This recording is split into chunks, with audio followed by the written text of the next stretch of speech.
Right, so it's 10 PM, I'm way too pumped. I got two monsters, and I'm going to talk about the media, the division of society, how they use it to profit from your hatred and all that shit. You know, we're just going to get into it. We're going to get a bit conspiratorial tonight. So to begin with, each social media platform, or just Google in general, or whatever search engine you use, usually has algorithms which track what you do, and then they show you content catered to what you like. And this means you can often get into an echo chamber slowly without even realizing it. Once you're in an echo chamber of a specific thing, it can create a sense of ignorance because you're only being fed biased media about a specific thing. It doesn't even necessarily have to be a political thing, but just you being fed specific information about a specific topic without any viewpoints outside of that is going to make you ignorant and put you in this echo chamber and kind of dumb down a lot of your views. And the ignorance caused by the fact that everyone is in these separate echo chambers makes people annoyed because each side can't comprehend how the other side has the beliefs that they do, because the echo chamber they're in has made it seem like the other side is ridiculous to believe what they believe. Because everyone gets into separate echo chambers. Each individual, when they go online, gets fed content which adheres to their specific personal biases,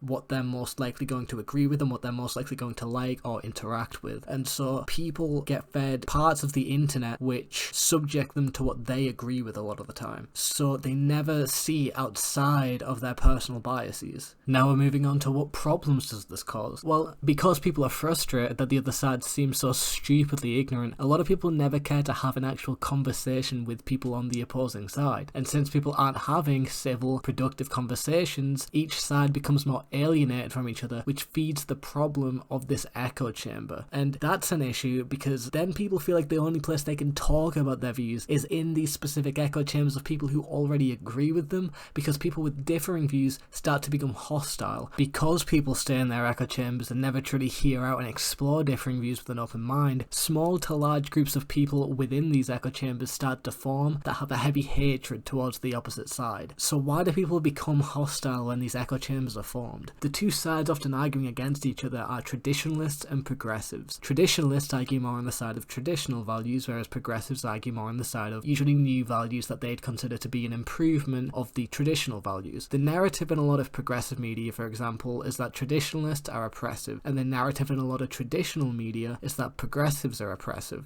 That rhymed. In traditional media, the idea is often pushed that progressives want to restrict your freedoms, and in progressive media, the idea is that traditionalists want to restrict the human rights of minorities. While at face value, these 2 points seem true to either side, it assumes bad intent. And before we get into this, progressivism is usually stated as liberalism, and then traditionalism is usually referred to as conservatism, but I'm going to use traditionalism and progressivism because I feel like they're more encompassing of what I'm going to be talking about. Why do some progressives apparently want to restrict your freedom of speech? Well, it's not because they have some mass evil intent to push a gender ideology and repress free thought like a lot of traditionalist echo chambers would have you believe. They want to restrict it because they don't see hateful language as free speech. It comes from a place of empathy and care for groups who undergo discrimination. I disagree with hate speech laws, but how could I hate someone for wanting to help protect people from unnecessary hate? It's good intentions. It comes from a place of love. Why do people hate people for that? Like, even if you disagree with what they're doing, how are you going to hate someone for it when it comes from such a pure place? And why do some traditionalists want to apparently take away the rights of minorities? Well, most that have been said to want to take away the rights of minorities by progressive media aren't actually taking away rights. An example would be the transgender bathroom arguments. Progressives generally see trans people using the bathroom of the gender they identify with as their right, and so when they see traditionalists being against this, they see it as a violation of someone's human right and portray it that way in their media. Traditionalists, from my experience, generally don't hate trans people. They're rarely accepting of it, and they don't see trans women as women and trans men as men. However, they are generally respectful of someone's freedom to do what they want to their body as an adult. The reason traditionalists generally don't want trans women using women's bathrooms, for example, is out of fear that men will abuse this to rape women. Now, in my opinion, if rape laws won't stop someone raping someone, I don't think a law saying they can't use that specific bathroom is going to stop them. But how can I hate someone for wanting to protect women from sexual assault? Even if that isn't even a real threat that needs to be worried about in this instance, the intent is still there. How can you hate someone someone for wanting to protect people from sexual assault. Both sides only see the purity and logic of their own good intent. No one thinks they're the bad guy. Traditionalists see their pure intent and read traditional media about the alleged bad intentions of progressives, and progressives do the same thing with reading about traditionalists. This is why these echo chambers create hatred between the two sides, because neither side is hearing each other's core reason out and instead ignorantly assumes bad intent from individuals that identify with the views of the opposite side to themselves. We don't see the good in each other, therefore we see each other as a threat. When we see each other as a threat, we're going to attack each other. When we attack each other, we see each other as even more of a threat, and then we attack each other more, and the cycle repeats itself. The more we attack each other and the bigger threat we perceive people to be, the more divided we become. At the end of the day,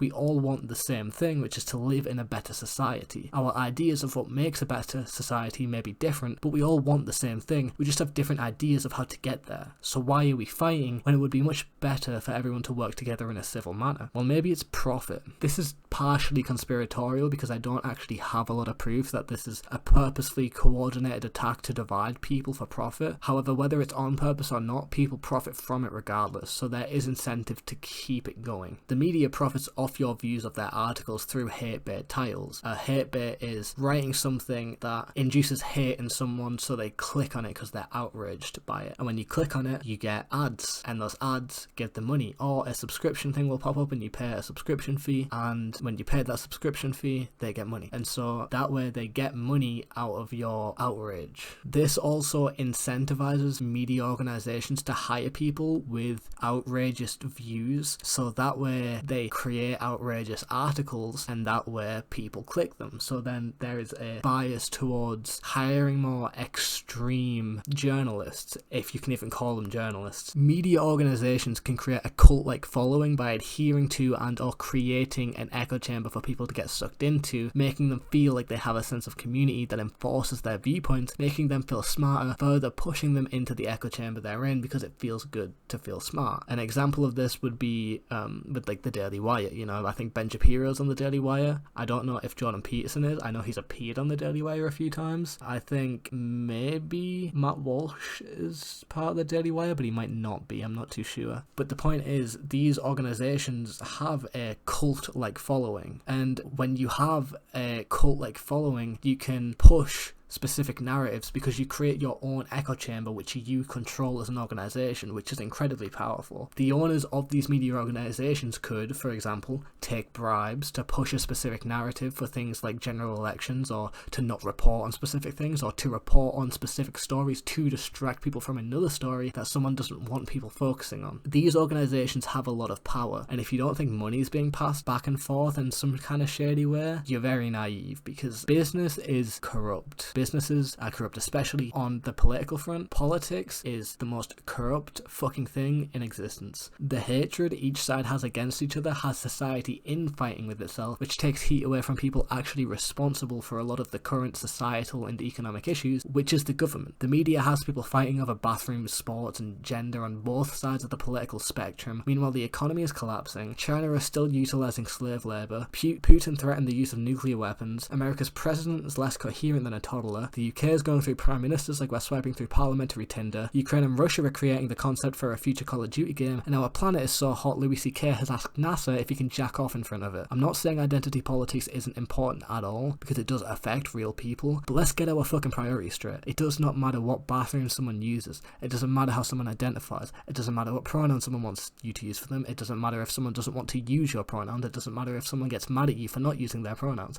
Respect isn't mandatory, but you can't expect people to blindly accept your lack of respect for them. That's not identity politics, that's just how social interaction works. And I know there's a lot more issues that this is used in besides with just identity politics, but I see it most with identity politics, where there's just a lot of hatred there. There's a lot of division, like really heavy division. Listen, right, I'm fucking retarded, but I'm not retarded enough to think that we're just gonna fucking reach world peace and we're all gonna get along and we're gonna solve all the world's issues. It's just not gonna happen. It's not realistic. But I think to the degree that we can do that, it's worth trying. And I think if you agree with that, then it is your responsibility as an individual to try to reduce the amount of hate you output into the world and increase the amount of compassion, empathy, and love you put into the world as much as you can. I mean, listen, right, we do be human, so you're gonna hate some people and you're gonna do some hateful things, but to the degree to which you can reduce the amount of hate and increase the amount of love you put into the world, I think it's worth a shot. But yeah, that's it for this video. If you liked the video, like it. If you disliked it, dislike it. Subscribe if you want to see more of my videos, if you want to get notified when I upload, because I do it so inconsistently recently. You can click the bell icon and get notifications. I heard YouTube sometimes turns off people's notifications. I don't know if that's true. But yeah, regardless of that, fucking I'm done. Peace out, you fucking bitches.